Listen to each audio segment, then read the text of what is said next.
North American railroading is always changing and evolving, and some might even say devolving. What's here today is gone tomorrow, and that's what makes the job of a rail fan so important. As rail fans, we're the keepers of the memories of the days of railroading gone by, but with the sweeping changes taking place in 2020, it's getting harder and harder to do. I'm Railfan AC, and you're watching Trains in the 21st Century.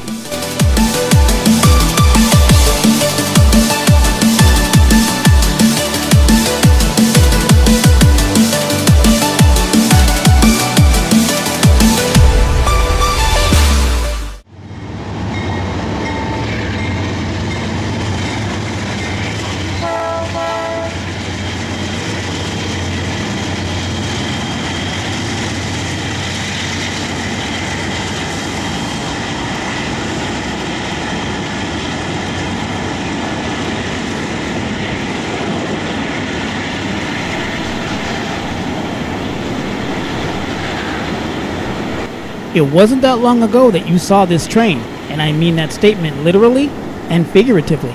It's the train 37T, or at least it was. It was abolished early last month.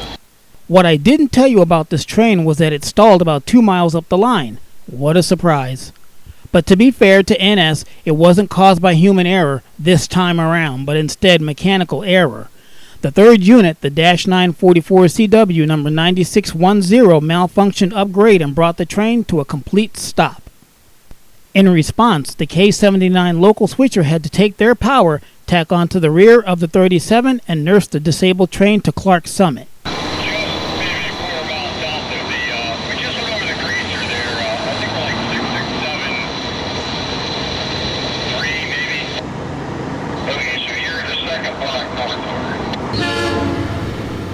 Another thing that I didn't show you was the Delaware-Lackawanna train DL3 waiting patiently on the Y to make their move down to Taylor Yard.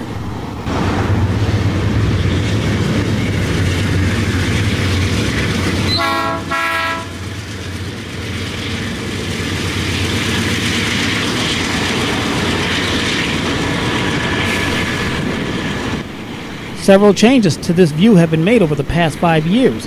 Besides that chain link fence that all but destroyed the ground level view, some changes have actually been in our favor.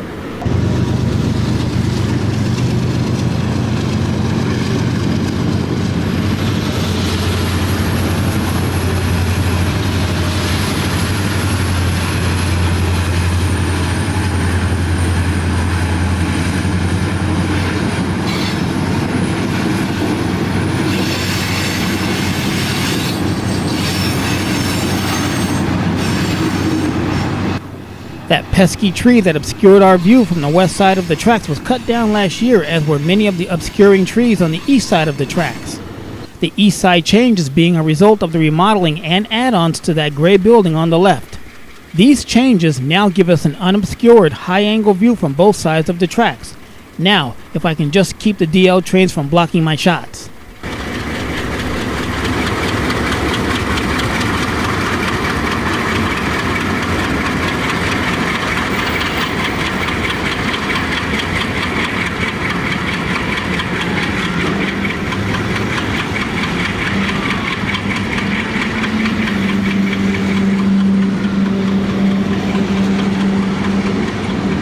Northumberland was founded in 1772 and was purchased from the Iroquois Indians in the first treaty of Fort Stanwix in 1768. The village was laid out in 1772 and was evacuated during the big runaway of the American Revolution in 1778. It was finally resettled in 1784. In video T-173, we learned a little bit about the former Delaware-Lackawanna and Western Bloomsburg branch, aka the Bloom, and we also got a quick look at the Front Street Station at Norrie. Front Street Station is a 1910 Pennsylvania Railroad station that's been transformed into an upscale restaurant. So prominent is Front Street to the area that the Central Pennsylvania chapter of the National Railway Historical Society newsletter is named after the station's now permanent Pennsylvania passenger car, the Susquehannock. In 1860, a smaller wooden passenger station was built on the site by the Pennsylvania Railroad but was destroyed by fire after the turn of the century. In 1908, construction began on the building you see here, in addition to an expanded classification yard, which became the fifth largest railroad yard in the United States. When the building was completed, it opened the way for the Pennsylvania Railroad's flourishing passenger train service that brought 18 trains to town each day. The station closed in 1958 and remained closed until J. Seidel purchased the building in 1981 and restored it for his restaurant. Front Street Station Restaurant opened for business on August 1st, 1983. Behind the station is C.P. Norrie, which is the gateway to Northumberland Yard and central Pennsylvania. In years past, Norrie was a busy yard, but like so much infrastructure today on Norfolk Southern, Norrie sees minimal train traffic. The bright spot at Northumberland is the resident short line, the North Shore Railroad, and one of its subsidiaries, the Shamokin Valley Railroad, that are both headquartered in town. One other bright spot is that the NS train H53 that we talked about in that same video, T-179, is back on a morning departure schedule from Northumberland to Enola and return. NS had made this an evening train last fall, but apparently that didn't work out too well, so NS reverted back to the schedule that had been in place for the last several years. Looking to the north, the track on the right is the easternmost of 3 mainline tracks through the yard, and notice that turnout up yonder. That runs behind a business called Fermano's. I don't know this for certain, but I think that they either ship or receive canned goods in those boxcars. Scenes like these are disappearing in railroading as Class 1s are abandoning carload freight in favor of end-to-end unit trains. About 60 miles northwest from Norrie is the Norfolk Southern Lock Haven Yard in the town of Lock Haven. Convenient. Sarcasm aside, like Norrie, Lock Haven is mostly quiet, but also like Northumberland, a North Shore Railroad subsidiary calls Lock Haven its home. This time it's the Nittany and Bald Eagle Railroad. The GP38 number 2004 is a North Shore loco painted in an Erie Lackawanna inspired paint scheme, and the Black 3379 is another ex-con that did its time working in local service in our neck of the woods on the Sunbury Line's Taylor Yard. Moving over to what was once the Sunbury Line but is now the River Line, it's a bitter cold January morning in the small riverside town called Riverside. There are several rail-served agricultural industries in town, and this place, Merck Chemical. Unlike the north end of the River Line, which is served by the K81 Taylor Switcher, Riverside is served by the K21 and K22 Northumberland Switchers. Across the river from Riverside is the Delaware, Lackawanna, and Western Railroad town of Danville. As we learned again in video T173, Danville is one of the many towns and boroughs that the Bloom Line runs through between Norrie and Berwick. We also learned that Danville is home to a future transload site that's currently under construction. One little known fact about Danville is that it's said to have the oldest documented rail trail in the entire United States. This, of course, is alleged. The J. Manley Robbins Trail, which runs through the outskirts of town, is the former railroad line for the Montour, which was the 10-ton narrow-gauge locomotive used for carrying iron ore between deposits and furnaces. The line was converted to a bicycle path in the 1890s. Listen to that again, 1890s, not 1980s. The original 1-mile railbed trail section now connects with adjacent additional trails and recreation amenities near the Mahoning Creek. Rail fanning in central Pennsylvania is a scenic undertaking since there are usually no major highways. Chasing trains is a series of ups and downs and twists and turns, endlessly changing scenery from farms and villages to towns and churches. This is Flyover America. Today, we're chasing the daily southbound Binghamton, New York to Enola, Pennsylvania train 11Z. Shown here at a place the railroad calls Banks. If you look ever so closely, you'll notice the siding track in the foreground next to the train. It's a hand-throw siding, not used much from what I can tell, and is known to rail fans as the Mud Hole. And if you're wondering if you've seen the newly minted NSAC 44 before, you have. It was trailing second on the Train 14R that was headed by the Virginian Heritage Unit number 1069, and that was our last railroad catch of 2019 and the decade. The AC-44 C6M is the former -944CW number 9096 and is leading a massive 6-unit last shift just a few miles from the Buffalo line in Sunbury at the control point called CP Case. The Pennsylvania Railroad began using CTC on the Buffalo line way back in the late 1930s with an installation between Machias, New York and East Aurora, New York, but the second phase between Rockville, Pennsylvania and the west end of the Northumberland Yard was accomplished in the late 1950s. Part of the upgrades included this then new block station at Case, which replaced the original tower. The board was a three-sided Union switch and signal design common to the time, and the rightmost portion was originally intended to serve the Wilkes-Barre branch, but the PRR reportedly balked at the cost and opted to close the tower at Nescopec, which controlled a nearly 3-mile-long siding near the geographic center of the 60-mile branch. As originally designed, the mainline portion of the project involved controlled sidings at Ferry, which is Clark's Ferry, Miller, which is Millersburg, and Boyle, which is Herndon, Pennsylvania. Double track began at Creek, just south of Sunbury, and continued to Molly at the west end of the Northumberland Yard. The junction to the Wilkes-Barre line in both directions was accomplished by means of a unique arrangement whereby freights crossing the bridge from Northumberland crossed the eastbound connection at grade, then looped around the northwest corner of Sunbury. The two lines joined at Banks, another remote-controlled interlocking 1 mile to the north, but in earlier days, double track extended to Raven Tower about 5 miles to the north. We talked about this funky arrangement in video T-108. Link is in the description just in case you missed it. The Shamokin branch could also be accessed directly from the south by means of a connection referred to in earlier electronic timetables as the Haas lead. The old Shamokin branch is now the Shamokin Valley Short Line, which operates the line between Sunbury and Mount Carmel. If you're lucky, you might be able to catch the Shamokin Valley leaving Norrie and moving on to the Cedar-Cog. We were in the right place at the right time, but the contradicting Sunbury streets proved to be too much of an obstacle to catching up to today's local, so we called off the chase. With ditch lights flashing and air horns blaring, trains through Sunbury like our Train 11Z must negotiate close to a dozen grade crossings, none more than a few hundred feet apart from each other.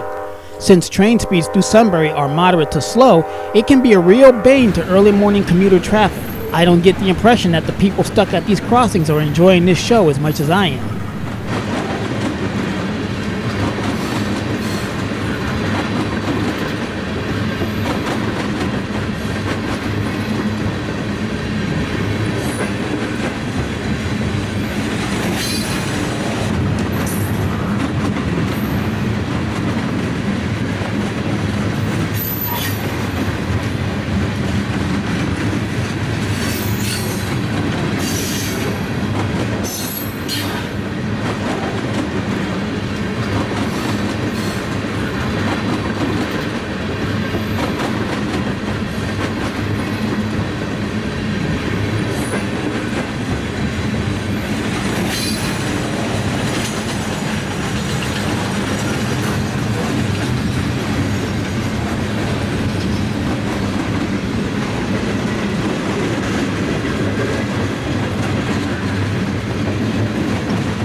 Our Train 11Z disappeared to the south, and in a few hours it was sitting in the Enola Yard. And so were we.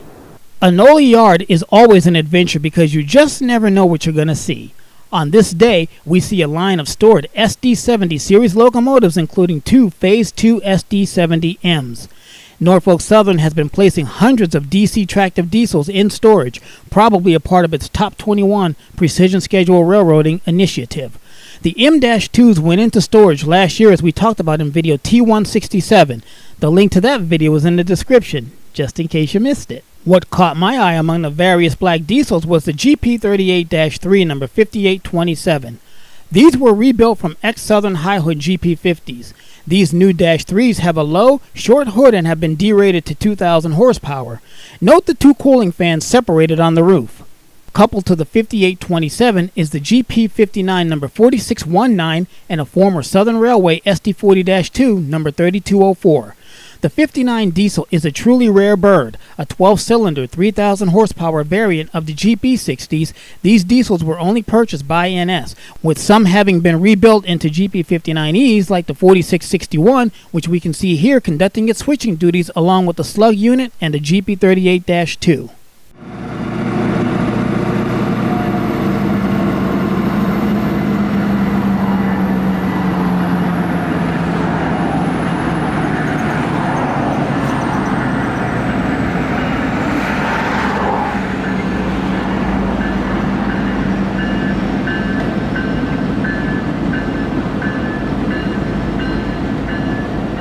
Other goodies in the yard was a couple of high hood Jeep 38-2s along with an Admiral cab version and the Norfolk and Western Heritage unit, who despite being flanked by the 5007, its blue with gold lettering can't be mistaken, even amidst a smattering of black and white diesels. A little spoiler about the 8103.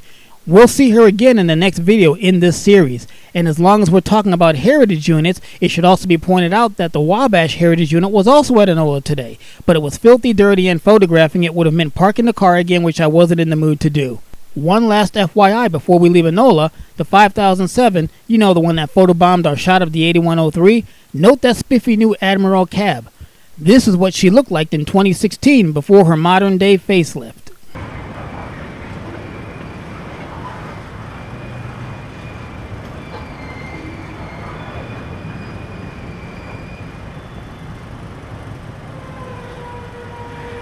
On the way back home, we stopped in Tamaqua.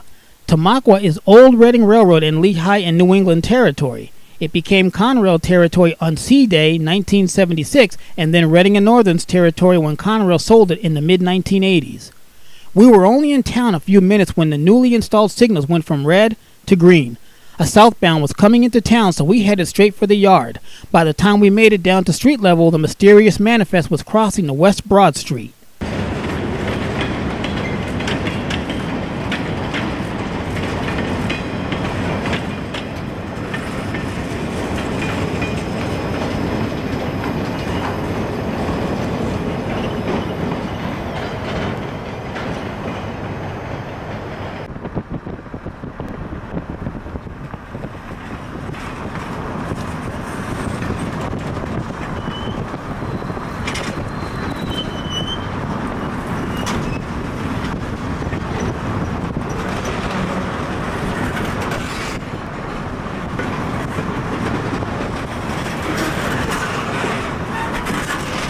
From Broad Street, we followed the train into the yard.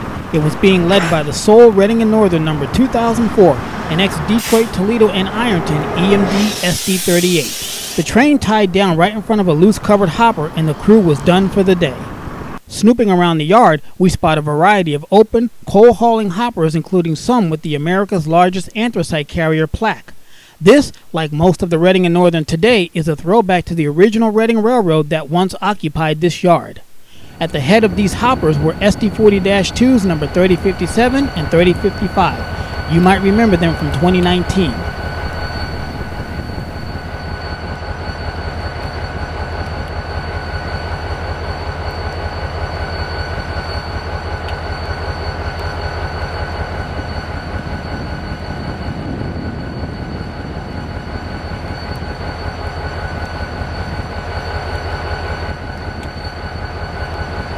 As we left Tamaqua Yard in the last workable minutes of daylight, another southbound manifest surprised us. I couldn't get the camera operating fast enough to catch the locomotives, but they were two of the newly acquired ex-CSX SD50-2s, still in blue paint.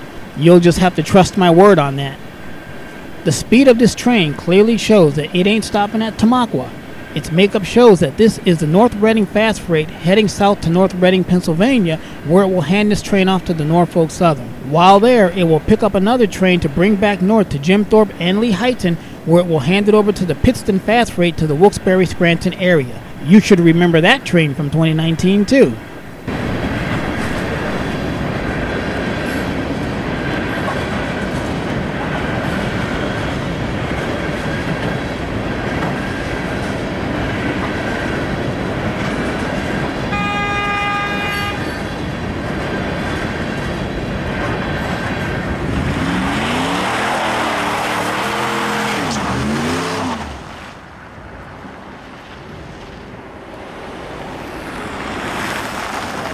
Make sure that you hit the like button before you watch the next video, and hit the subscribe button if you're not already a subscriber, and don't forget to check out the description box for links to other videos that relate to this one. And if you haven't checked out our community section, make sure that you take a look in there. That's where we make all of our channel announcements, and you can find lots of pics, some obscure videos, and a lot of talk about trains. For Trains 21, call me AC.